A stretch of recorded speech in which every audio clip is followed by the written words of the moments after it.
it's made every match so much more enjoyable to watch because you don't get the stinkers, right? Right. It goes back to these guys being smart. They figured out that if I've got the hammer in my back pocket and I don't relinquish it, we can just play them straight up and win. They figured that out. And so it's like, all right, now credit to the people at TGL. Like, no, we need to fix this because the hammer can change the match. And since we fixed it, you're not out of it. The Smiley Show, only on SportsGrid. There is going to be an energy to game time decisions that you will feel night in and night out. We're going to go through every single thing, and I've got a great team behind me that's going to help me get the job done. I want this to be the place that people come to. We are going to hit every single one of those markets that you need to know about. There is not going to be a better place, I promise you, than game time decisions. We will have everything at our disposal, and we will use that to our advantage. I'm Kevin Walsh. Tune into Game Time Decisions from 6 to 8 p.m. Eastern on SportsGrid.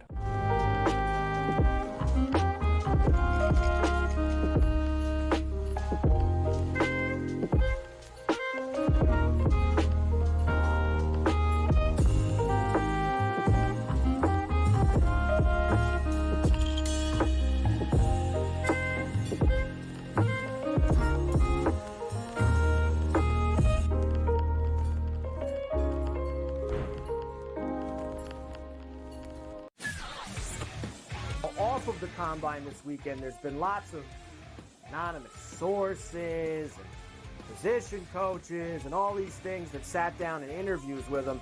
A lot of teams allegedly don't see him as a first-round pick. Their big mouth that thinks they can do it either. They're embarrassing themselves. They all think they're so smart, everybody in this business. You're all a bunch of drips. Honestly, you don't know who's going anywhere. Pharrell Coast to Coast, only on SportsGrid.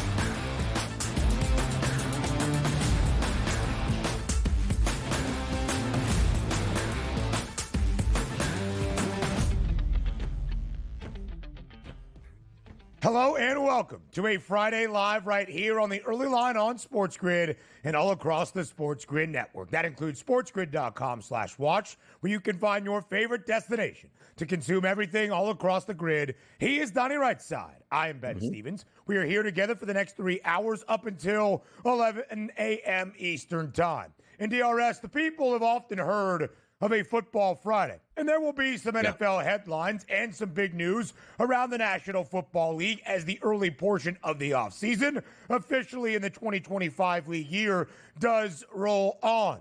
But really, it's a college basketball Friday on this Friday on the Early Line on SportsGrid. A ton of reaction to a chaotic Thursday night during conference tournament week. Quarterfinal action in multiple of our high major conferences. That continues on this Friday. Some semifinal matchups to break down. We will pick, we will preview, we will break down every game. We'll react to all the craziness that we saw on a Thursday over these 3 hours up until 11 a.m. Eastern.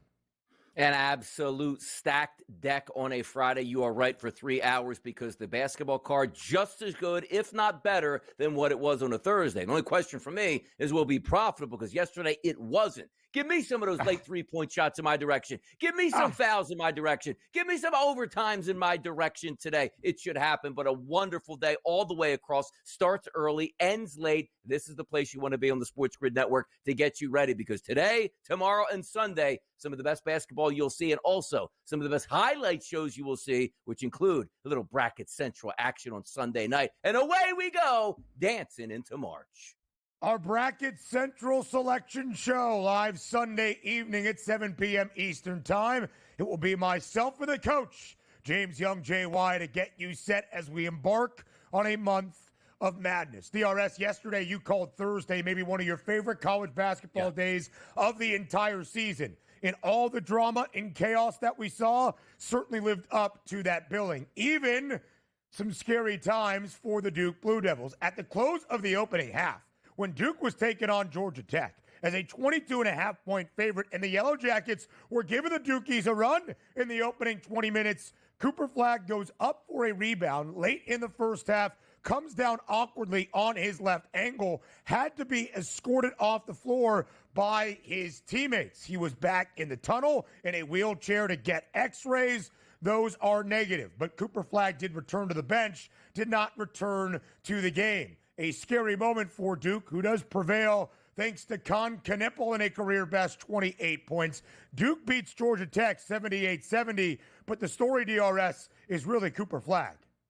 It is. We need him back sooner than later. He's not going to obviously play today, probably won't play in the ACC tournament. And do the Duke Blue Devils need him in game number 1 of the NCAA tournament? Probably not. But that also begs the point of he was playing as good as anybody in the country and has been doing that all season long. Does this hamper him if he does even come back into tournament play, which the expectations, hopefully, he will be back. Here's the question, though. Is this a silver lining for the Duke Blue Devils, who leaned on Cooper Flagg all season long, fought yesterday in the second half and put up 52 points without Cooper Flagg, a monster game versus UNC today? Could this be one of those things where everybody else gets to step up and then you get Flagg back in a week to a week and a half and the team is actually better for it? Let's see what happens with the Duke Blue Devils. I think when you look at the resolve in those second 20 minutes, DRS, as Duke was down at the half against Georgia Tech, there should be a silver lining in it. And, of course, maybe not quite as scary a scenario that Cooper Flagg was able to walk back to the bench, looked okay, sat on the bench, wasn't in a boot or a walking boot, anything of the sort. They also lose Malik Brown, the transfer from Syracuse, who provided a ton of leadership in front court depth. And as DRS mentioned, a huge semifinal matchup on this Friday night in Charlotte against North Carolina. Opening day for St. John's in the Big East tournament. After their first conference crown in the regular season in 4 decades, St. John's just keeps rolling through Big East foes. A 21-point win yesterday, 78-57 inside Madison Square Garden. The Johnnies on to semifinal Friday in MSG as well. Yeah, how about Butler held to 34.5% as a team, which included 30% from the free throw line, 30% from the three-point line. Didn't make all that many free throws. This is what St. John's can do. The worry for me was game number 1, right, for St. John's or early in the Big East tournament. But as these games progress and get bigger and bigger, so is the crowd's emotion, which will be on St. John's side. No doubt about it. A huge one tonight inside MSG. It's St. John's and Marquette. That was a wild game yesterday as well for the Golden Eagles against the Xavier Musketeers. Plenty of wild endings and chaotic finishes, certainly in the SEC tournament yesterday in Nashville. The final game of the day, Kentucky's Otega Oweh catches the ball with about 6 seconds left. The Cats down by 1, drives the length of the floor against his former club in Oklahoma and hits a baseline floater with half a second left as Kentucky knocks off OU by just a single point. And for the second time in about 3 weeks, DRS, Otega Oweh, against his former side in the Sooners, delivers the final and crucial blow for Kentucky. Big-time players make big-time plays in big-time games. You saw that last night, and also Kentucky. They're a fun brand of basketball. Don't play that much defense, but are very fluid on offense. Good fight there for the Oklahoma Sooners, just not enough for Kentucky. And I'm glad Kentucky moves on, because that's a team you like to bet on and bet against. And if you want totals and you want player props, that's a team you can look out for. Kentucky moves on, and a great matchup again today.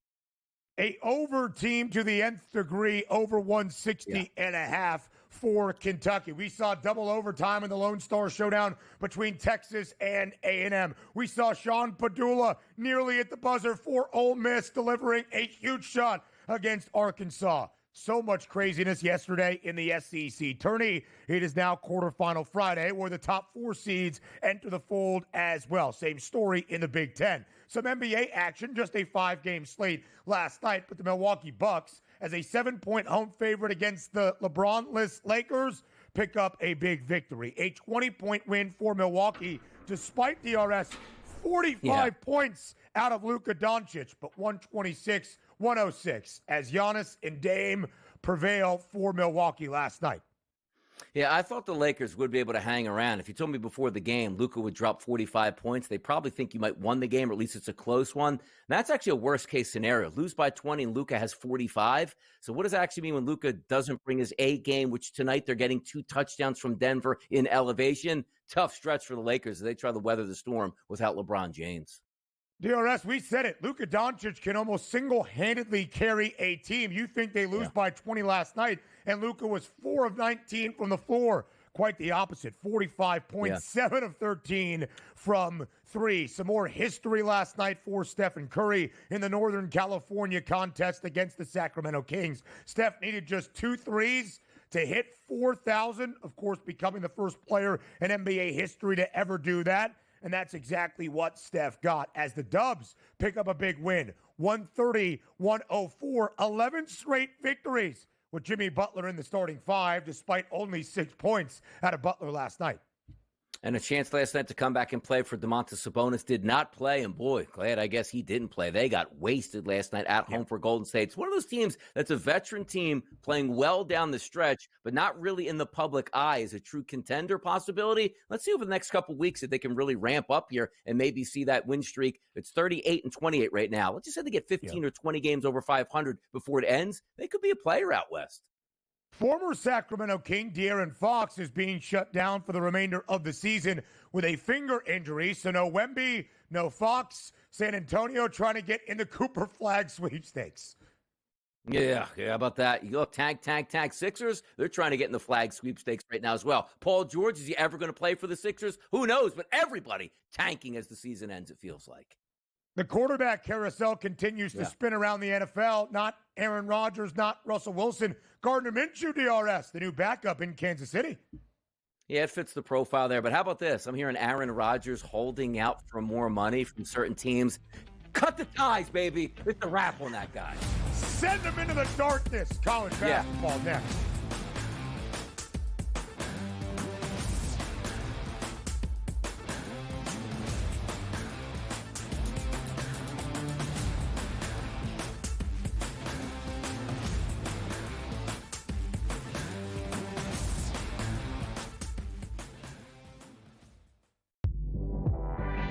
Also showing a little bit more propensity to take the pull-up jumper, which I think is important for them. Aiden Holloway has been better. Brant Nelson's staying out of foul trouble. Clifford Murray is attacking the offensive boards and being the defensive threat that they need. If Alabama can defend, and they make a run, and they win the SEC tournament, I think they're the 4th number 1 seed. Betting above the rim. Only on SportsGrid. Anyone that's been to a sporting event, the atmosphere before a game, I think Game Time Decisions has that same exact atmosphere. This is our arena. This is what we do. There is going to be an energy to Game Time Decisions that you will feel night in and night out. The excitement you get when you lock your bets in, when you're figuring out what you want to do, we can zone in on the biggest games each night. I want this to be the place that people come to before the games start so they feel as ready as possible to lock in their cards. We are going to hit every single one of those markets that you need to know about. We're going to go through every single thing, and I've got a great team behind me that's going to help me get the job done. There is not going to be a better place, I promise you, than Game Time Decisions to get that new information, react to it, and be able to then bet accordingly. We will have everything at our disposal, and we will use that to our advantage. I'm Kevin Walsh. Tune into Game Time Decisions from 6 to 8 p.m. Eastern on SportsGrid. That is also value to be the best player on the best team. To me, it's Shai Gilgeous-Alexander. There is no doubt about it. The Nuggets probably going to finish, 2nd overall in the conference here, and it's not going to get him the MVP. We'll see how it is down the stretch, and I assume this is going to tighten up, but barring a huge drop-off for OKC as a team, not just SGA, you could probably pencil him in for 30 a night. The Early Line. Only on SportsGrid.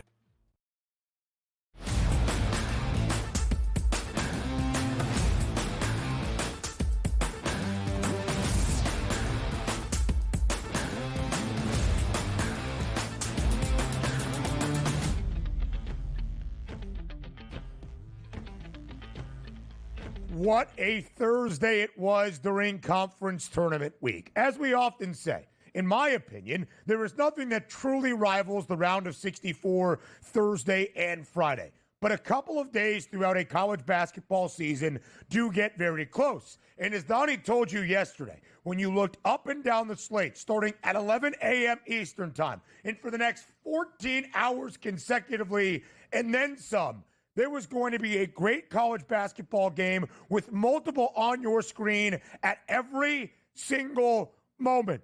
And boy, did Thursday during conference tourney week deliver just that. One of the first games of the day, quarterfinal Thursday in Charlotte at the ACC tournament. And the number one team in the nation, Duke, after an outright title in the ACC, taking on Georgia Tech in their opening game in tournament play inside the Spectrum Center. Donnie, they were booked as a 22.5-point favorite, that being the Blue Devils, easily as they had through most of ACC action, expected to dispatch their opponent.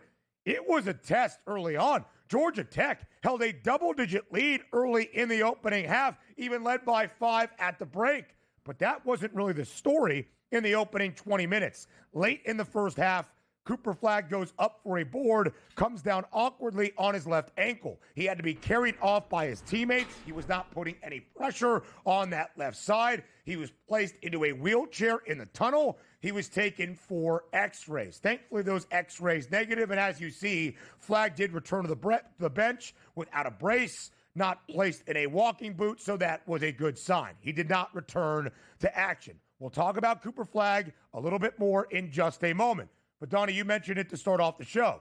Duke's resolve then in the final 20 minutes without Cooper Flagg and without the injured front court player in Malik Brown.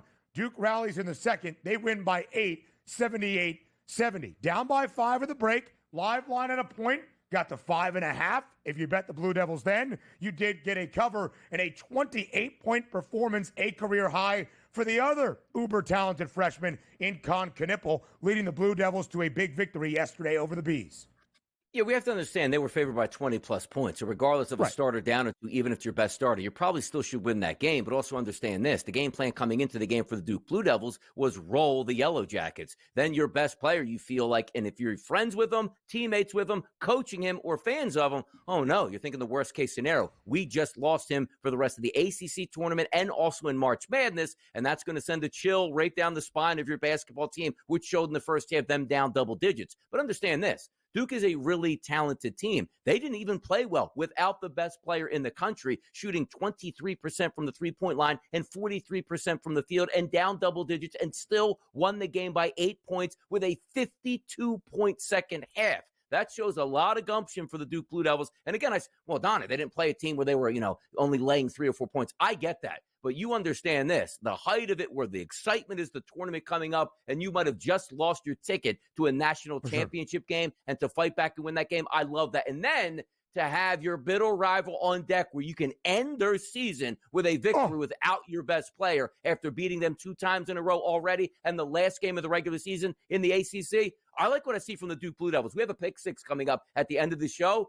I'm not giving up on the Duke Blue Devils. I buy in now to the Duke Blue Devils in the ACC tournament.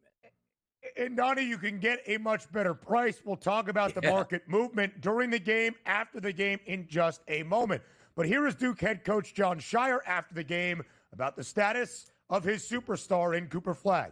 I have to be convinced by everybody in the locker room when I go back that he should play. It's not worth it. It just isn't. And again, he was swollen already. It's not about being ready to go tomorrow. That's not the most important thing for us. We got to see if we can get him right for this run that we can make in the tournament. But I would have to be really convinced that we should even consider seeing if he can go tomorrow. And he may not be able to go anyway. He probably won't be able to go anyway. But I think it's a real long shot. That's pretty transparent from Jon Scheyer. That's something you would hear talking heads like us, the RS, say. It's not worth it to win an ACC tournament title. Just go try to win a national championship as you are projected to. But most coaches in the competitive fire of it all would be like, if he's ready to go, we'll see. We're not entirely sure. Scheyer basically saying what we're all feeling. Not worth it, man. We've got much bigger aspirations than just a tournament crown. We're trying to cut down the nets in 2.5 weeks in San Antonio. Yeah, exactly. He should have hit us with one of these, which is my favorite, like the superstar player of the country, and the coach is like, yeah, haven't really talked to the medical team just yet about that. Like, you heard 16 times from the medical team just during that first half alone. So at least he was honest, and we all understand that. Twist an ankle, The prize is the tournament. We're not going to rush him back, but we are Duke. We have some of the best medical care professionals on the planet. He's going to get round-the-clock care. So hopefully, as long as not any torn ligaments, he should be able to go. But at least we did get some honesty, not like, you know what? Haven't even thought about him yet. I'm just worried about the team moving forward in the ACC. Stop the madness. Thank you for some clarity out there, John Shire. We didn't block out Georgia Tech all that well. I'm worried about the film. Exactly. We appreciate the transparency. But DRS, there was a lot of movement during that game for Duke after the injury to Flagg and how significant it looked, at least at the very start. Duke right now, still a co-favorite alongside Auburn to win a national championship at plus 350. You can still see they are a minus money favorite, minus 145 to reach the Final Four in San Antonio, and still a slight minus money favorite to win the ACC tournament title, although they were minus 340 before this week and Charlotte did get underway. So maybe not the most drastic movement, right? Wrong. During the opening half, when Cooper Flagg was down into the halftime break, Duke dropped all the way to a 7-1 number to win a national championship. If you jumped on it then, kudos to you, because once again, as you see, they are back to a co-favorite alongside the Tigers. Yeah, exactly. And you're living in the moment here because we do this so many times watching live NFL games, live NBA games. You see the injury. You bet accordingly at that point, only to see the player come back out for the second half. Like, I just blew it right there. But you need to take those educated guesses, and it can work in your favor so many times. So, yes, if you got Duke, what a great price you got. So again, Cooper Flagg's status for the remainder of the ACC tourney in Charlotte, very much in question. What his status is for the big dance, that's next up. But we've got a rivalry today in North Carolina. Next.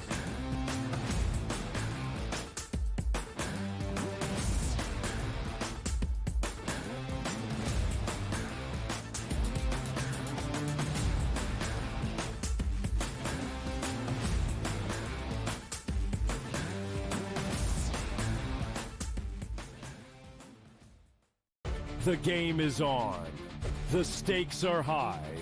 But the action isn't just on the field. He's rearranging that ring. Get it inside! SportsGrid's in-game live. Your ultimate second screen experience. Just a little flyer, couple of 18.5-point live line. Every prop, every play, every day. Anything can happen. That's complete chaos. It's smarter to be on SportsGrid. The Gators' resume is excellent. We know how hard it is to win on the road in college. They've won at Auburn and at Bama. Michigan State is 17-5 in quad one, quad twos. Are they a one seed? I think not. They may make claims if they make a run and there's craziness in the SEC. Game time decisions. Only on SportsGrid. They're also showing a little bit more propensity to take the pull-up jumper, which I think is important for them. Aiden Holloway's been better. Grant Nelson's staying out of foul trouble. Cleffa Murray is attacking the offensive boards and being the defensive threat that they need. If Alabama can defend, and they make a run, and they win the SEC tournament, I think they're the fourth number one seed. Betting above the rim. Only on SportsGrid. The two guys that can do it all. Too much electricity this morning. This is a good time. We're having a lot of fun. I had to do a triple take. Ka-ching! Why? Because of parity. I didn't mean to offend. Yeah, it's not going to happen. Load management is a dirty word. Let him rip. You know what? Circumstances provide the results. What? How do you do this one? Oh, Donnie, you got such a good show there. A network that is booming. The early line. Only on SportsGrid.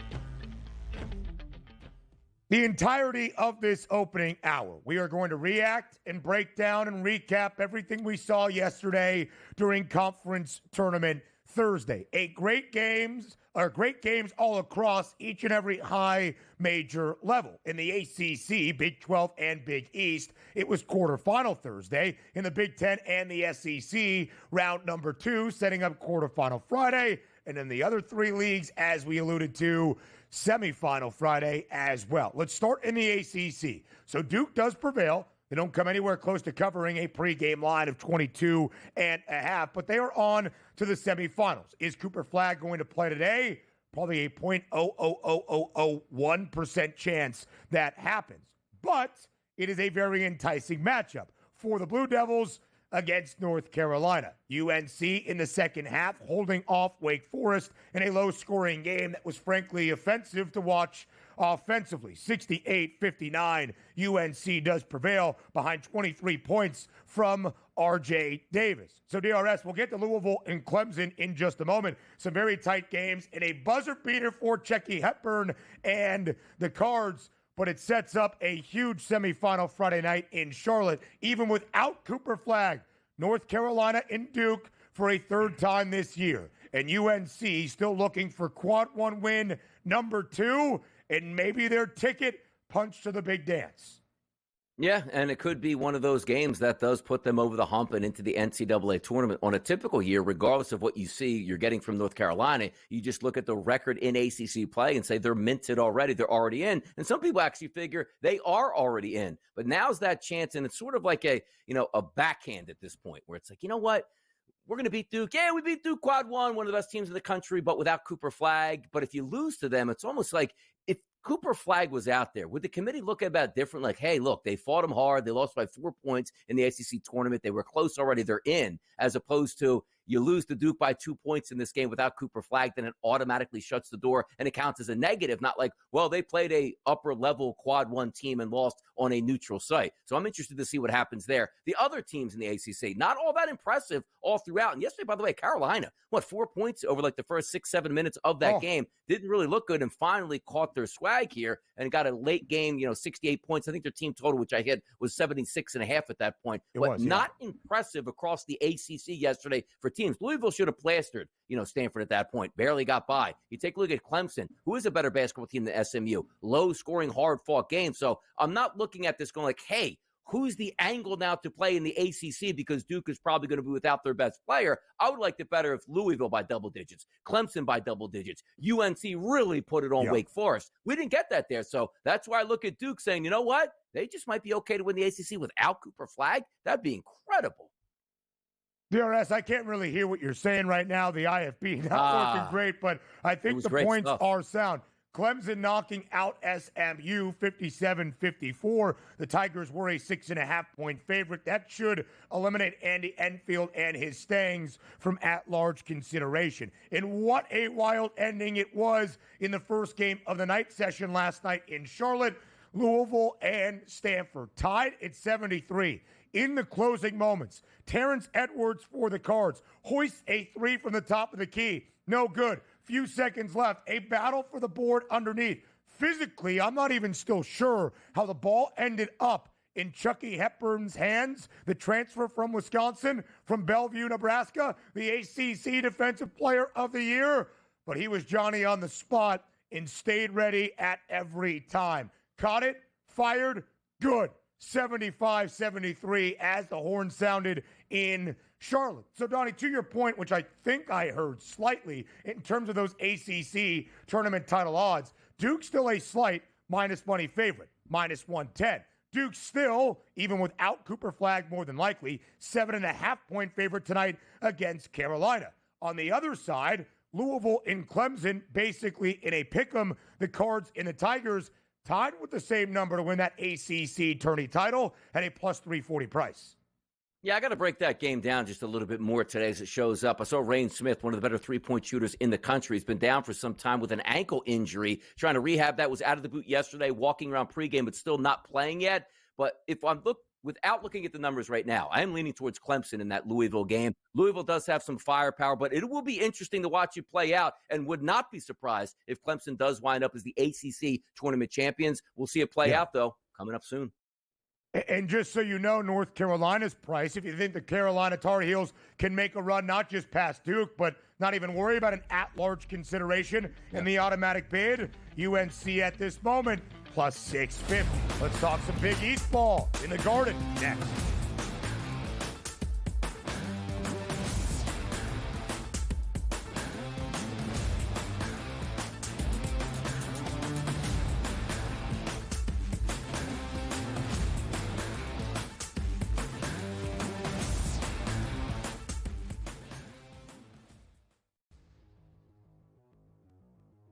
Play a little game of true or false, fantasy or reality is what we used to call it. But instead, we're going to play a little game of buy or sell.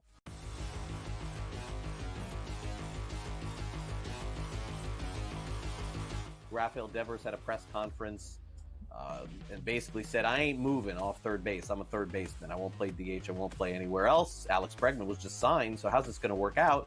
Buy or sell, George? Devers will start more games at third than Bregman this season. Is that a buy or sell?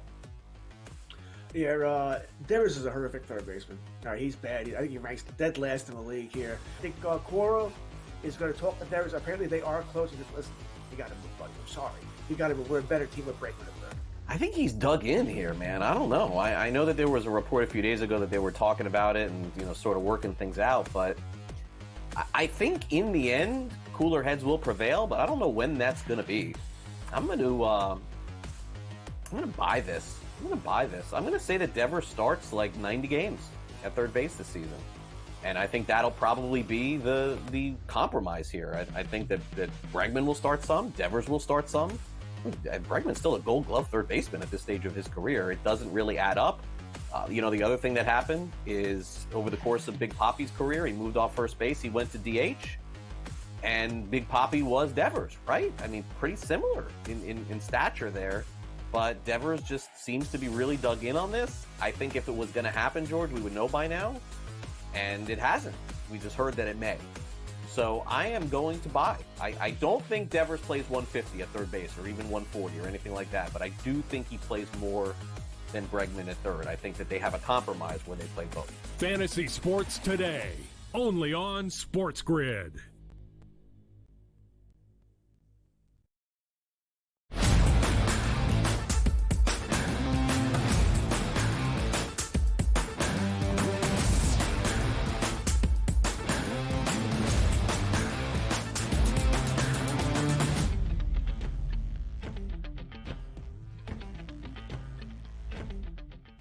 We continue to recap and our reactions from Conference Tournament Thursday at the high major level around college hoops. Quarterfinal Thursday within the Big East, inside the world's most famous arena, and some crazy games there as well. Not to start, St. John's burying Butler in the opening game of the day, winning by 21, 78-57. The Johnnies easily cover as a 12.5-point favorite. A total of 145 and a hook does stay under. Great game in the second game of the afternoon session, Marquette and Xavier. Huge opportunity for the Musketeers, playing some great basketball down the stretch, but like North Carolina DRS, only a single quad one victory so far this season. A golden opportunity against the Golden Eagles. Xavier led by as many as 14 points in the second half, only for Marquette to come all the way back and win by 2, 89-87. Yeah, a lot of good games yesterday in the Big East, in the world's most famous arena. I'll tell you one that I was looking at all the way through, the DePaul game. I had a team total under 65.5. I couldn't understand what was going on. DePaul is terrible on offense.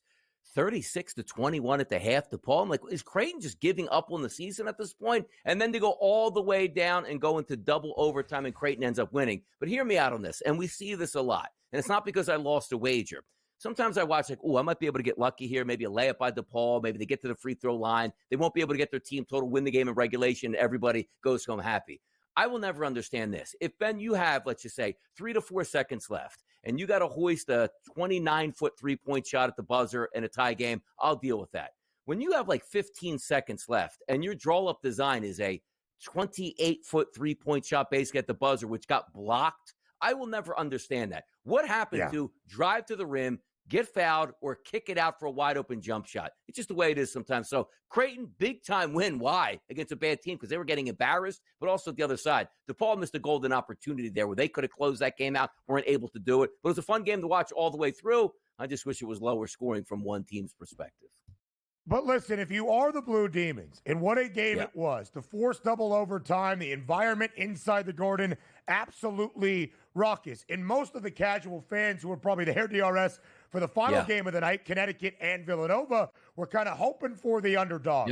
For DePaul to make some noise and stun the 2 seed in the Big East. Tournament good resolve out of Ryan Kalkbrenner, Stephen Ashworth, who did foul out despite hitting that game-tying 3 to send it to the extra session for CU. DePaul had a very successful end to this year. A team last year, DRS, that played 21 Big East games, didn't win a single one. A team this year that was 2-16 to start through the end of February in conference play. They won their final 2 games of the regular season. They beat Georgetown inside the Garden, and they take Creighton down to the very end in double overtime. What Chris Holtmann has done this year in Chicago should leave a lot of DePaul fans feeling optimistic about the future for this Blue Demons program. Creighton on to semifinal Friday, where they will see Connecticut. We thought it might be a game, maybe one last gasp for Villanova, trying to get to the big dance via the automatic bid in the Big East. Could they save Kyle Neptune's 3rd year on the main line? Nope. They get beat by 17. UConn winning big, easily covering as a 6.5-point favorite. And that should do it for Villanova and their quest to make the big dance. Donnie, that means all 3 years that Kyle Neptune has been the head coach outside of Philadelphia. 3 misses to the NCAA tournament, and maybe a coaching change forthcoming this offseason. Yeah, that'll get you fired, and it should get you fired at a program that has national championships under his belt and a storied history in the Big East. They were 11-9 in the regular season, which isn't bad typically in a really deep Big East, but it's not the same Big East that we looked at even a couple years ago. And also, 36-31 at the break. You come out and score 20 points in the second half, getting hammered by UConn, and the fact that Eric Dixon, 34 minutes, 2 of 15 from the floor, only 8 points. You just can't have that at this point here. Look, nobody wants to see people lose their job, but in a high major, which, again, not technically the Big East, as let's just say the ACC or the Big 12, but the Villanova Wildcats synonymous with getting into the tournament 3 straight. You want to go 1 year, rotate, like missed it last year, made it this year. They'll deal with that on the main line. 3 straight years. And again, farther away from those Jay Wright years where you can just go into a kid's house. We're Villanova. We're built on great guard play. I'll turn you into a star and you win games and get a great education. That's not going to sell as much 3 years out of the tournament. Kids want to play in the tournament, not go to a good school and hope they can make it into the tournament. Eric Dixon, the nation's leading scorer, so to only put up 8 against UConn last night, that is never going to lead to the upset and a continued march here in the month of March. Let's get to Thursday, Big 12 quarterfinal action in Kansas City. First game of the day, the one at the bottom. What an absolute wonderful affair between these two sides once again. BYU and Iowa State. The Cougars win their 9th consecutive game, 96-92. A total of 145.5 skies over. BYU wins outright as a 3.5-point dog. Donnie, we said yesterday, this game tips at 12:30 p.m. Eastern time. Be tuned into that tip because Iowa State had a couple of players that were questionable to go. Taman Lipsey, their star point guard. Keyshawn Gilbert, one of the best guards in the Big 12. Both did not play yesterday. I bet BYU as soon as I saw that, closer to a pick'em price. And yet Curtis Jones for Iowa State had other ideas in the opening 20 minutes. He was leading Iowa State to a halftime lead, and the fact that the Cyclones were so hot offensively to begin. 31 combined made threes between these two, a Big 12 tourney record. This following DRS just a few weeks ago in Ames, an 88-85 thriller in overtime between these two teams. Double OT even. What a great game it was yesterday to start off quarterfinal Thursday in KC. It was. And you know me, I have my eyes on Iowa State. Down a couple starters in that game, still put up 92 points against a quality opponent. Did lose there. So not getting that extra bump. And guards win in March. If you don't have your best guards, you're probably not going to win against quality opponents. And they still hung tough at that point here. I'm not giving up on Iowa State, but now we just need to see and read the tea leaves of how healthy these players are going to be with roughly a week off before their next game. If they're both back in the starting lineup, that's a team I certainly want to take a look at. But credit to BYU. Again, we talk about Kentucky in the same way. They are a fun team to watch and a fun team to bet, no doubt about it. They hoist so many threes, and they hit 50% of them yesterday. Richie Saunders, BYU star, absolutely balling out in the critical moments. The dream run for Colorado comes to a close, but not before a cover for the Buffs. They were a 17.5-point dog against Houston. The Cougs do win 77-68. Houston, BYU in the first of two semis today in Kansas City. That should be a good one. Yeah. Arizona knocks off Kansas 88-77. The Cats do cover as a 2.5-point favorite. And the Red Raiders of Texas Tech were tested by Baylor, but they do hold off the Bears 76-74. Baylor covers as a 6.5-point dog. Yeah, they did cover as a 6.5-point dog there. And Texas Tech, another one of those teams that I'm eyeing up here, can play defense, can shoot it as well. Not a great second half, but it shows something. You scored 52 in the first half and 24 in the second, and you still held on to win. Boy, some of these games, Ben, get real squirrely in the second half with teams with big leads or down, but that's college basketball. Get used to those runs that are going to happen in March Madness. Good win for Texas Tech as they move on. One of my favorite conferences with a couple more great games today. It is going to be a great slate on this Friday in Big 12 action.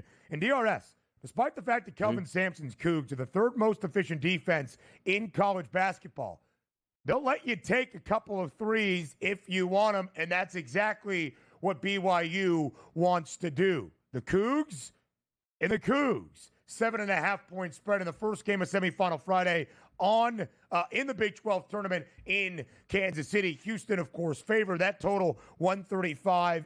I think that total will really represent who comes out either with a cover or an outright win. We'll break down everything ahead on this Friday in conference tournament action coming up later on in these next 2 hours. But up next, we head to the SEC with some of the big dogs in round 2 yesterday in Nashville. In so many chaotic closings, we got a breakdown for you here on TEL.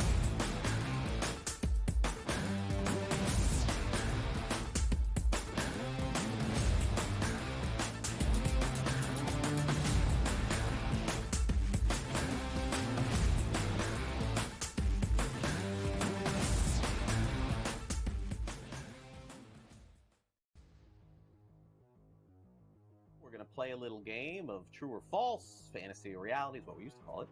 But instead, we're going to play a little game of buy or sell.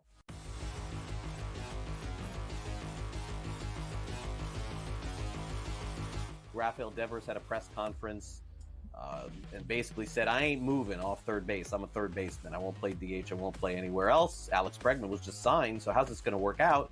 Buy or sell, George? Devers will start more games at third than Bregman this season. Is that a buy or sell?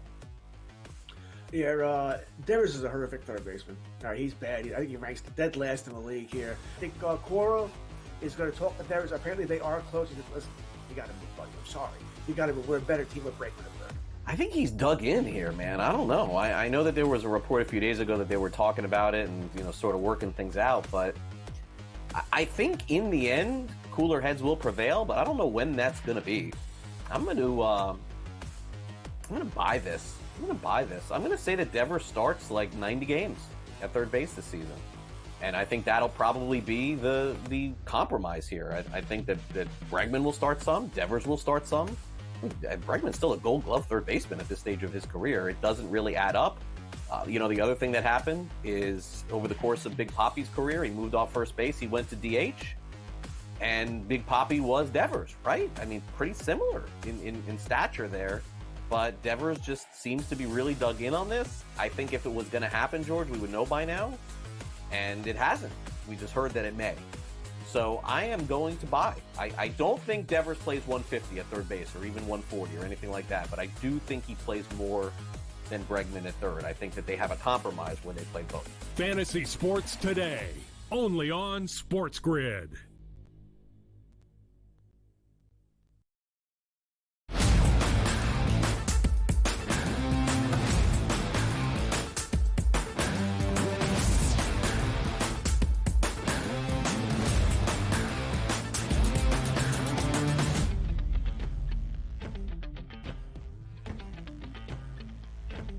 What a day of madness it was in Nashville. In round number 2 at the SEC tournament, 3 of our 4 games came down to the closing seconds, either in regulation, in one OT, or even a second overtime. Donnie, that first game on the board was a huge one. In the Lone Star showdown between Texas A&M and Texas, the Longhorns have now won 2 consecutive games to start off their rendition of SEC tournament action.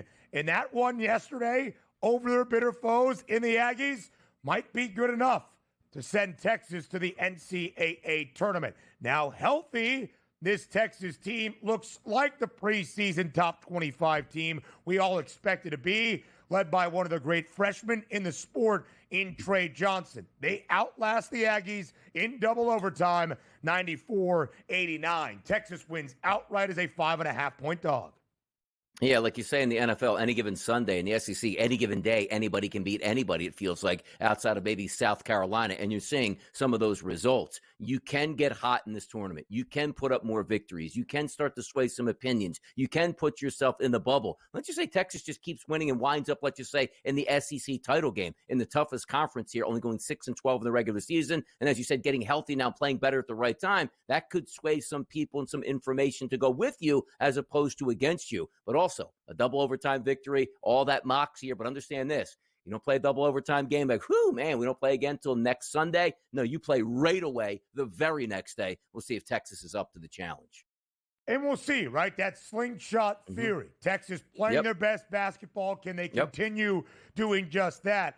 They take on Tennessee during the afternoon of quarterfinal Friday, at the Southeastern Conference Tournament. The Vols want to grind you out defensively. Texas yesterday playing with a ferocity and a motor matching that of Buzz Williams and his Aggies. But when you look at Texas A&M right now, DRS, they lost 4 straight toward the tail end of the regular season, even including their opening game in March against Florida. Bounced back with 2 straight wins in their final week, including at home against Auburn, a road win against LSU, dropped their opener in the SEC tourney. So they dropped 5 of their final 7, awaiting their fate on Selection Sunday. A&M will be in, just a matter of seed line right now. One thing to know about the Aggies, as you start to fill out your bracket, everything will be matchup dependent. If Texas A&M is playing a team that is not great rebounding, that is weak on the glass, favor A&M, the best offensive rebounding team you will ever see. No second opportunity is out of bounds. DRS, as we go through the rest of the SEC tournament that we saw yesterday, let's get to the boring game of the 4, if you will. Missouri knocking off Mississippi State. As Donnie and I said yesterday, we love Mizzou to cover, laying 3.5 points. We love the total 2 sky over, 155.5, working its way up through the afternoon and evening hours. Both of those cash as Missouri knocks off the Bulldogs 85-73 over that total of 155 and a hook, 156.5 even. Yeah, good basketball team, 10-8 in the SEC, which again is a very good record here in the regular season. And it's one of those things we look at Mississippi State, don't really know what to get out of them anymore. Defensive identity really not there. They get pasted on a night-to-night basis. And their calling card for Chris Jans was supposed to be, we're going to play really good defense and slow it down. They do the opposite of it. So maybe an identity crisis for that team that's slipping up and, again, was outed. 39 points in the first half, 46 in the second half for Mizzou. Missouri, again, a fun team, which we say a lot in the SEC, but the question mark certainly around for those Bulldogs. And who are they actually? I don't know where they're going to be on the seed line. Probably 6 through 8 would be my guess. I'll tell you this right now. Round of 64, I'm picking the other side as long as the matchup looks like it is going to be that one that matches up in my favor. Now the other 2 chaotic games, DRS, yesterday in Nashville, the nightcap. And for a second time in 2 weeks, Otega Oweh against his former school in Norman. That would be Oklahoma delivers the final blow to win it for Kentucky. Yesterday, Kentucky down by a point, about 7.5 seconds left. They inbound it, having to go the full length of the court. Otega-Oweh catches it, just sprints past two Sooners defenders, finds his way down the baseline, and with a lefty floater, knocks it down with a half second remaining. Kentucky outlasts Oklahoma 85-84. The Sooners do cover as a 6.5-point dog. Huge win for Kentucky. Oklahoma was trying to bolster the resume, and despite 28 points from Jeremiah Fears, one of the best freshmen in the SEC and around the nation, it's that former Sooner, once again, in Otega-Oweh, that delivers 27 points to knock out the Sooners. It was great. It was great theater. It was great to watch. It was great excitement in the building, and Kentucky advances, which is awesome as well because it's a team I love to handicap. But also, we'll take a shot at the NBA now when we watch NCAA action. Can you imagine that play where they just called timeout and moved it to the front court and they threw it down low and he made a layup? Yeah, that's really exciting. No, these are the moments that we get in college basketball that are so much fun. In college basketball, you have to earn every single foot out there on the court, and Kentucky did that. Congratulations. Great win for them. Let's see if they can springboard that to another victory today. But I love it. The theater in college basketball, second to none. Kentucky takes on Alabama tonight in the final game of quarterfinal Friday in Nashville. What is that total Points. Between two of the fastest 179 and a half, is it? 179 and a half, DRS. Woo. Reminiscent of what their regular season finale matchup was just a couple of weeks ago. The final between these two in the SEC regular season slate, 180 and a half. Barely staying under with 179 combined points scored. And how about Sean Padula and Ole Miss battling foul trouble all afternoon long in Nashville with 1.3 seconds remaining from deep.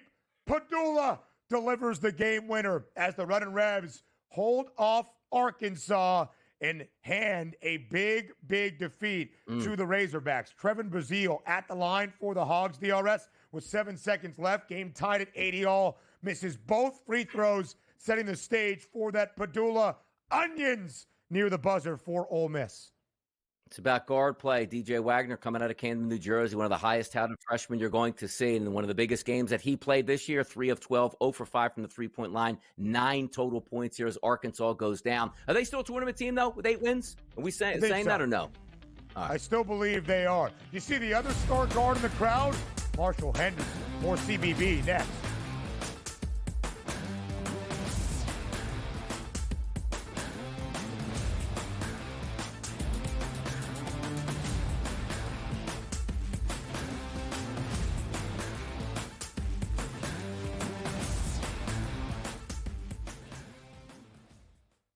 The game is on. The stakes are high. But the action isn't just on the field. He's rearranging that rim. Get it inside! SportsGrid's in-game live. Your ultimate second screen experience. Just a little flyer, couple of 15.5-point live line. Every prop, every play, every day. Anything can happen. That's complete chaos. It's smarter to be on SportsGrid. The Gators' resume is excellent. We know how hard it is to win on the road in college. They've won at Auburn and at Bama. Michigan State is 17-5 in quad 1, quad 2s. Are they a 1 seed? I think not. They may make claims if they make a run and there's craziness in the SEC. Game time decisions. Only on SportsGrid. They're also showing a little bit more propensity to take the pull-up jumper, which I think is important for them. Aiden Holloway's been better. Brant Nelson's staying out of foul trouble. Clifford Murray is attacking the offensive boards and being the defensive threat that they need. If Alabama can defend, and they make a run, and they win the SEC tournament, I think they're the 4th number 1 seed. Betting above the rim. Only on SportsGrid. The two guys that can do it all. Too much electricity this morning. This is a good time. We're having a lot of fun. I had to do a triple take. Ka-ching! Why? Because of parity.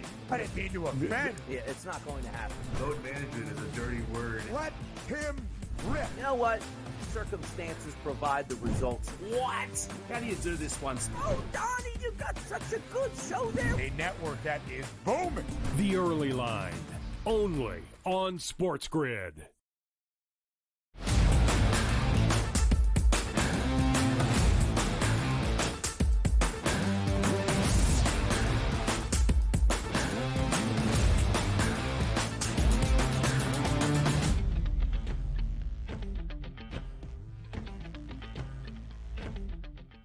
Live right here on the Early Line on this College Basketball Friday. We round out our opening hour with round 2 action in the Big Ten tournament in Indianapolis.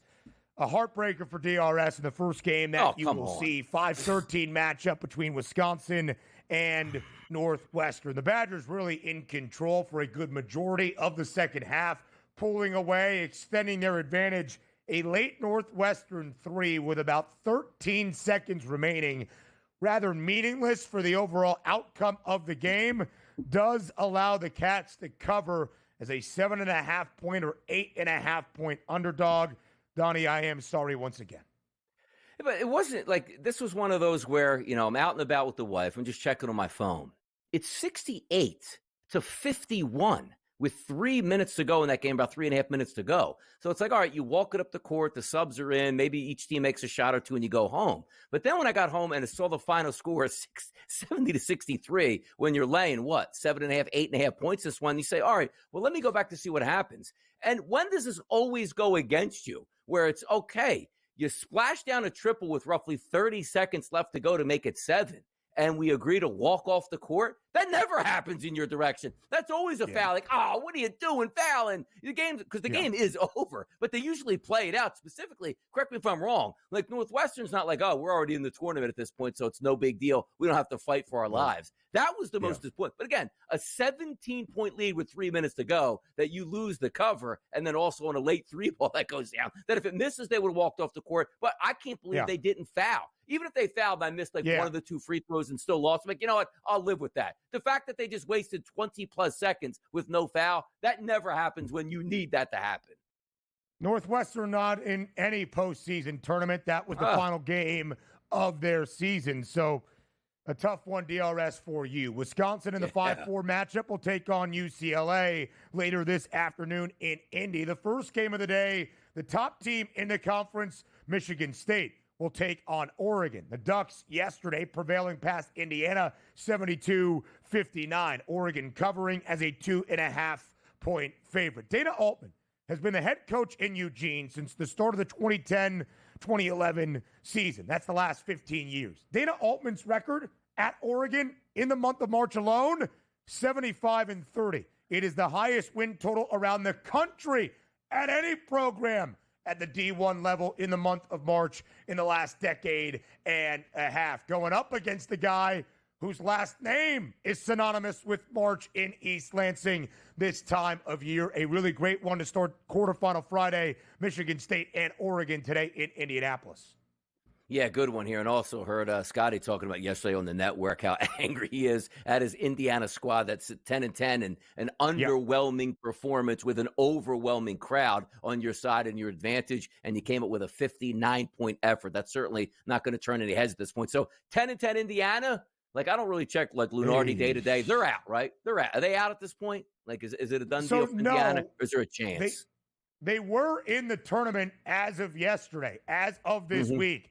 That was a costly loss for IU. Not going to harm their resume, Donnie, but they don't pick up a marquee victory over Oregon, which allows teams like Texas making that run. Boise State, big victory yesterday out in Mountain West Conference tournament action to kind of bolster their resumes as well. There you see the Broncos getting a big win by 10 over San Diego State. Boise State, New Mexico tonight out in Sin City. Oh, boy. Other action around the Big Ten tourney. Illinois and Iowa. Highest scoring game ever in Big Ten tourney action. 106-94. That total was about 164.5. It's guys over in Purdue. DRS scoring the final 5 points of the game against the USC team that played in 2 overtimes the night before against Rutgers. The Boilers outlasting Southern Cal 76-71. Yeah, every win is a good win. And also, I thought USC might be a little bit tired. And you can't just say, oh, well, they fell apart in the second half. They really didn't. That was a touch-and-go game all the way through. Yeah. So credit USC for hanging around. But I do like Purdue. I like the makeup of that basketball team, really efficient on offense. And I actually thought they would win this game by double digits. Didn't do that, but still picked up the win. We'll see them moving forward. One of those teams I'm a little bit intrigued about here because of their ability to shoot that dagger from three-point range. Purdue a slight favorite today against the reeling Michigan team. Illinois and Maryland in a pick'em. What wins out? The Crab 5 or Illinois scoring? The Illini now have won 4 straight games, covering in all 4. Some other action from yesterday. Boise State is on. Utah State, Colorado State move on in Mountain West play. Semifinal Friday in Las Vegas. Akron scoring a ton. UCSB. UC San Diego tonight. Hour 2 next.